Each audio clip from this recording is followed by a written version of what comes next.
ആത്മവിശ്വാസം തുടിക്കുന്ന അവളുടെ പെരുമാറ്റം, ലുക്കും ആരെയും ആകർഷിക്കുന്നതായിരുന്നു. അഗ്നിയോട് അല്പം ചേർന്ന് നിന്നാണ് അവൾ ഓരോ കാര്യങ്ങളും വിശദീകരിക്കുന്നത്. അഗ്നി അവളുടെ വാക്കുകൾ അതീവ ഗൗരവത്തോടെ കേട്ടിരിക്കുന്നു. മാളവികക്ക് എന്തോ ഒരു വല്ലാത്ത നീറ്റൽ ഉള്ളിൽ അനുഭവപ്പെട്ടു. താൻ അല്പം മുമ്പ് ഇവിടെ അനുഭവിച്ച ആ പരിഹാസവും ദേഷ്യവും ഒക്കെ ആ നിമിഷം അവളുടെ ഓർമ്മകളിൽ മിന്നിമറിഞ്ഞു. തൻ്റെ സ്ഥാനത്ത് മറ്റൊരാൾ, അതും ഇത്രയും സ്മാർട്ടായ ഒരാൾ, അഗ്നിയുടെ അരികിൽ നിൽക്കുന്നത് അവൾക്ക് സഹിക്കാവുന്നതിലും അപ്പുറമായിരുന്നു. Sir, coffee. മാളവികയുടെ ശബ്ദം ഇടറി. അവൾ ആ ടേബിളിലേക്ക് ചെന്നു. അഗ്നി തലയുയർത്തി അവളെ നോക്കി. അവൻ്റെ കണ്ണുകളിൽ പഴയ ആ ക്രോധമില്ല. എങ്കിലും അരികിലിരിക്കുന്ന ആ സ്ത്രീയുമായുള്ള ചർച്ച മുറിഞ്ഞതിലുള്ള ഒരു അസ്വസ്ഥത അവൻ്റെ മുഖത്ത് പ്രകടമായിരുന്നു. ഇവിടെ വെച്ചേക്കും മാളവിക. അഗ്നി വളരെ ഔദ്യോഗികമായി അവളോടായി പറഞ്ഞു. എന്നിട്ട് വീണ്ടും ആ അതിഥിയായ സംസാരം തുടർന്നു. ആ സ്ത്രീ മാളവികയൊന്ന് അടിമുടി നോക്കി. അവളുടെ ചുണ്ടിൽ പരിഹാസം കലർന്നൊരു നേർത്ത പുഞ്ചിരി വിരിഞ്ഞു. മാളവികയുടെ ആ കൊച്ചു ഇയർ എഡ്സിലേക്കും അല്പം വിറക്കുന്ന കൈകളിലേക്കും ആ സ്ത്രീയുടെ നോട്ടം നീണ്ടു. ആ നോട്ടം മാളവികയെ വല്ലാതെ മുറിപ്പെടുത്തി. അഗ്നി തൻ്റെ സാന്നിധ്യം പോലും മറന്ന് അവളുമായി സംസാരിക്കുന്നത് കണ്ടപ്പോൾ മാളവികയുടെ കണ്ണുകൾ അറിയാതെ നിറഞ്ഞുപോയി. താനൊരു വെറും ജോലിക്കാരി മാത്രമായെന്ന സത്യം അവൾക്ക് വീണ്ടും ബോധ്യപ്പെട്ടു. കോഫി കപ്പ് അവിടെ വെച്ച് തിരിഞ്ഞു നടക്കുമ്പോൾ പുറകിൽ ആ സ്ത്രീയുടെ പൊട്ടിച്ചിരി അവളുടെ കാതുകളിൽ തുളച്ചു കയറി. സ്റ്റാഫുകൾക്കിടയിലെ ആ അടക്കം പറച്ചിൽ മാളവികയുടെ കാതുകളിൽ വന്നു വീണത് ഒരു ഇടിമിന്നൽ പോലെയായിരുന്നു. അവളുടെ പേര് നയന എന്നാണ്. അഗ്നി സാറിൻ്റെ ഗേൾ ഫ്രണ്ടാണ്. ആ വാക്കുകൾ കേട്ട നിമിഷം മാളവികയുടെ ലോകം നിശ്ചലമായി. ഹൃദയത്തിൽ ആരോ കനൽ വാരിയിട്ടതുപോലെ ഒരു നീറ്റൽ അനുഭവപ്പെട്ടു അവൾക്ക്. പക്ഷെ എന്തിനാണ് തനിക്ക് ഇത്രയേറെ വേദനിക്കുന്നതെന്ന് അവൾക്ക് മനസ്സിലാകുന്നില്ല. അതൊരു പ്രണയമാണെന്ന് തിരിച്ചറിയാനുള്ള പാകം അവളുടെ മനസ്സിനായില്ല. എങ്കിലും അഗ്നിയുടെ പേരിനൊപ്പം മറ്റൊരു പെൺകുട്ടിയുടെ പേര് കേൾക്കുമ്പോൾ ആ ശ്വാസം മുട്ടുന്നത് പോലെ അവൾക്ക് തോന്നി. ഇല്ല, തളരാൻ പാടില്ല. അവൾ പല്ലുകൾ കടിച്ചു പിടിച്ചു. കണ്ണുനീർ തുള്ളികളെ കൺപോളകളിൽ തളച്ചിട്ടു. മാളകളുടെ വിങ്ങുന്ന മനസ്സിന് എന്താണിത്? എന്തിനാണ് തനിക്ക് ഇത്രയും സങ്കടം വരുന്നത്? അയാൾക്കൊരു ഗേൾ ഫ്രണ്ട് ഉണ്ടെങ്കിൽ എനിക്കെന്താണ്? വെറും ഒരു ബോസും സ്റ്റാഫും തമ്മിലുള്ള ബന്ധമല്ലേ ഞങ്ങൾക്കിടയിലുള്ളൂ. പക്ഷെ എന്തിനാണ് എൻ്റെ നെഞ്ച് ഇങ്ങനെ കിടന്ന് പിടക്കുന്നത്? അദ്ദേഹം അരികിലില്ലാത്തപ്പോൾ അനുഭവപ്പെടുന്ന ആ ശൂന്യത ഇപ്പോഴിതാ അരികിലെത്തുമ്പോൾ വാക്കുകൾ തൊണ്ടയിൽ തടയുന്നു. ഇതൊരു വേദനയാണോ അതോ ദേഷ്യമോ? എനിക്കറിയില്ല. പക്ഷേ സത്യം അറിഞ്ഞ നിമിഷം മുതൽ എൻ്റെ ഉള്ളിൽ എന്തോ ഒന്ന് തകർന്നു വീഴുന്നുണ്ട്. മാളവിക തൻ്റെ ജോലിയിൽ കൂടുതൽ മുഴുകി. ഓരോ തവണ അഗ്നിയുടെ ക്യാബിലേക്ക് ഫയലുകളുമായി പോകുമ്പോഴും പഴയ ആ കുസൃതിക്കാരിയെ മാളവികയെ അവൾ അവിടെ കുഴിച്ചു മൂടി. മുഖത്തൊരു കൃത്യമായ പുഞ്ചിരി മാത്രം ബാക്കി വെച്ചു.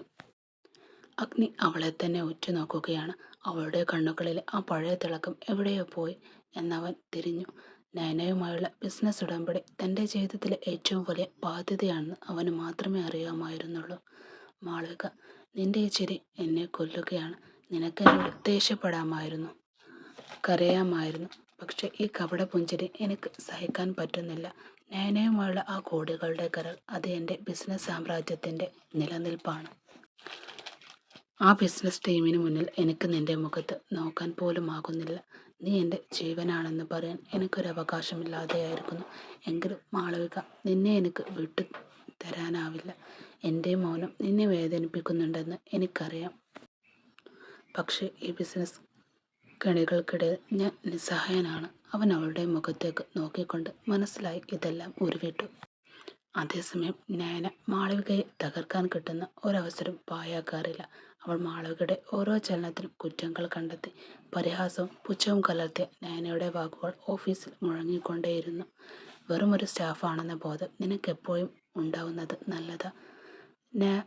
മാളവികയെ അഗ്നി നോക്കുന്നത് കണ്ട് അവൾ അസൂയ വിരിഞ്ഞുകൊണ്ട് പറയുന്നതാണിതെല്ലാം. നയനയുടെ വിഷം കലർന്ന വാക്കുകൾ കേട്ടിട്ടും മാളവിക ഒന്നും മിണ്ടിയില്ല. അഗ്നി ഒരു വശത്ത് ധർമ്മസങ്കടത്തിൽ നയനയുടെ കയ്യിലെ ആ ബിസിനസ് പവർ അവനെ തളച്ചിട്ടിരിക്കുകയാണ്. മാളവികയോടുള്ള തൻ്റെ സ്നേഹം പുറത്തു പറയാൻ കഴിയാത്തതും ബിസിനസ് ലോകത്തെ നിയമങ്ങൾ കാരണം അവളുടെ മുഖത്ത് നോക്കാൻ മടിക്കുന്നതും അവനെ വല്ലാതെ വേദനിപ്പിച്ചു. ഒരാൾ തൻ്റെ പ്രണയം വേദനയായി അനുഭവിക്കുന്നു. മറ്റൊരാൾ തൻ്റെ പ്രണയം ബിസിനസ് എന്ന ചങ്ങലയിൽ ബന്ധിച്ചിരിക്കുന്നു. ആ വലിയ കെട്ടിടത്തിനുള്ളിൽ രണ്ട് ഹൃദയങ്ങൾ ഒരേ സമയം പരസ്പരം അറിയാതെ വിങ്ങിപ്പോയി. പിറ്റേന്ന് രാവിലെ കണിമംഗലം ഓഫീസിലെത്തുമ്പോൾ മാളവികയുടെ മനസ്സ് അശാന്തമായിരുന്നു. പതിവില്ലാത്ത ഒരു ഭാരം അവളുടെ ഉള്ളിലുണ്ടായിരുന്നു. നേരെ അഗ്നിയുടെ ക്യാബിനിലേക്ക് നടന്നുവെങ്കിലും അവിടെ ശൂന്യമായിരുന്നു. ആ വലിയ കസേരയിൽ അഗ്നിയെ കാണാത്തപ്പോൾ അവളുടെ ഉള്ളിൽ പെട്ടെന്നൊരു ആധി പടർന്നു. അപ്പോഴാണ് മാനേജർ വിവേക് അങ്ങോട്ട് വന്നത്. അഞ്ജലിയുമായി ചേർന്ന് അഗ്നിയെ ചതിക്കാൻ ശ്രമിക്കുന്നത് കണ്ടുപിടിച്ചത്. അന്നു മുതൽ വിവേകിനോട് സംസാരിക്കാൻ മാളവികക്ക് പുച്ഛമാണ്. അതുപോലെ തന്നെ അഞ്ജലിയെ ഒഴിവാക്കിയതും അവൾക്ക് അവനോടൊരു നീരസമുണ്ടായിരുന്നു. അഗ്നി സാർ എവിടെ? അവൾ ഗൗരവത്തിൽ ചോദിച്ചു. സാർ ഇന്നലെ തന്നെ രാത്രി ദുബായിലേക്ക് പോയി. പുതിയ പ്രോജക്റ്റ് ലോഞ്ചിന് വേണ്ടി, വിവേക് പറഞ്ഞു. എന്നിട്ട് ഒരു പരിഹാസത്തോടെ അവൻ അവളെ നോക്കി. നീ അഗ്നിയുടെ പേഴ്സണൽ അസിസ്റ്റന്റ് അല്ലേ? നിന്നോട് പറഞ്ഞില്ലേ? ഞാൻ നിന്നെ കുറെ ഇവിടെ തിരിഞ്ഞു, കണ്ടില്ല. മാളവിക ഒന്നും മിണ്ടിയില്ല. തന്നെ അറിയാതെ അയാൾ പോയി എന്ന സത്യം ഒരു മുറിവായി അവളുടെ ഉള്ളിൽ അവശേഷിച്ചു. അമ്മേ, എനിക്ക് ബ്രേക്ക്ഫാസ്റ്റ് ഇതാ, സമയമില്ല, ബസ് ഇപ്പോൾ വരും, അച്ചു ഉറക്കി വിളിച്ചുകൊണ്ട് പറഞ്ഞു. എന്നാൽ ശരണ്യ അതൊന്നും കേൾക്കുന്ന അവസ്ഥയിലല്ല. അവളുടെ കണ്ണുകൾ ഫോണിലെ സ്റ്റാറ്റസിലാണ്. അവളുടെ രഹസ്യകാമുകനായ ക്രിസ്റ്റി മറ്റൊരു പെൺകുട്ടി ചുംബിക്കുന്ന ചിത്രം. ആ കാഴ്ച കണ്ടതും അവളുടെ നിയന്ത്രണം തെറ്റി.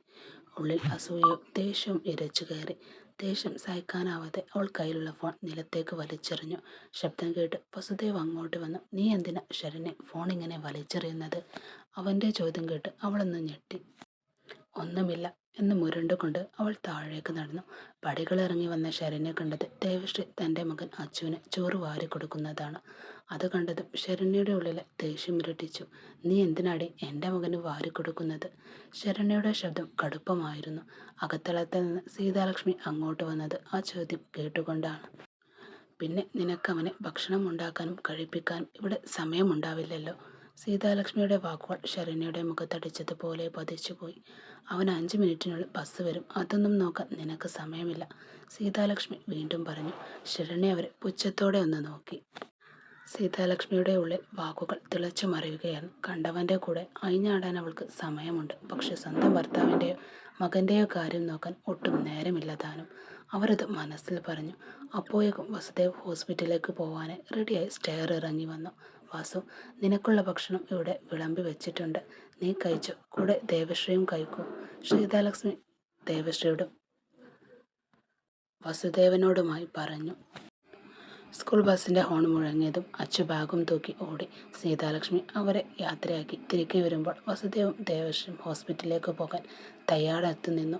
ശരണ്യയുടെ കത്തുന്ന നോട്ടങ്ങളെ അവഗണിച്ചുകൊണ്ട് അവർ രണ്ടുപേരും കാറിലേക്ക് കയറി. വണ്ടി സ്റ്റാർട്ട് ചെയ്തതും ദേവശ്രീയുടെ ഫോൺ ബെല്ലടിച്ചു. ഒരു പേഷ്യൻ്റെ ക്രിട്ടിക്കൽ റിപ്പോർട്ടിനെ കുറിച്ച് ചോദിച്ചുകൊണ്ടുള്ള കോൾ ആയതുകൊണ്ട് തന്നെ അവൾ ആ സംസാരത്തിൽ മുഴുകിപ്പോയി. തിരക്കിനിടയിൽ സീറ്റ് ബെൽറ്റ് ഇടാൻ അവൾ മറന്നുപോയി. പെട്ടെന്ന് വസുദേവ് വണ്ടി ഒതുക്കി നിർത്തി അവളുടെ അടുത്തേക്ക് ചാഞ്ഞു. ദേവശ്രീ ഒന്ന് ഞെട്ടി. സംസാരം നിർത്തി. വസുദേവിൻ്റെ കൈകൾ അവളുടെ തോളിലൂടെ കടന്ന് സീറ്റ് ബെൽറ്റിലേക്ക് നീണ്ടു. അവൻ ഇത്രയും അടുത്തെത്തിയ നിമിഷം ദേവശ്രീയുടെ ശ്വാസം നിലച്ചു പോകുന്നത് പോലെ തോന്നി അവൾക്ക്.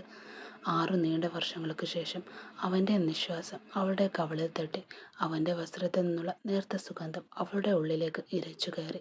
ദേവശ്രീയുടെ മനസ്സിലായി പറഞ്ഞു. ഈ സാമീപ്യം എത്ര കാലമായി ഞാൻ ഇതിനായി കൊതിക്കുന്നു വാസു. നിനക്കറിയില്ല, നിന്റെ സ്പർശനം പോലും എൻ്റെ ഉള്ളിൽ 1000 പൂത്തിരികൾ കത്തുന്നുണ്ട്. 6 വർഷം മുമ്പ് നമ്മൾക്കിടയിൽ ഉണ്ടായിരുന്ന പഴയ പ്രണയം എന്നും എന്നിൽ ഒട്ടും കുറയാതെ ബാക്കിയുണ്ട്. നിന്റെ ഹൃദയമിടിപ്പ് എനിക്ക് കേൾക്കാം. ഈ നിമിഷം ഇങ്ങനെ തന്നെ നിന്നിരുന്നെങ്കിൽ, ലോകം മുഴുവൻ മറന്ന് നിന്റെ നെഞ്ചിലേക്കൊന്ന് ചായാൻ എനിക്ക് കഴിഞ്ഞിരുന്നുവെങ്കിൽ.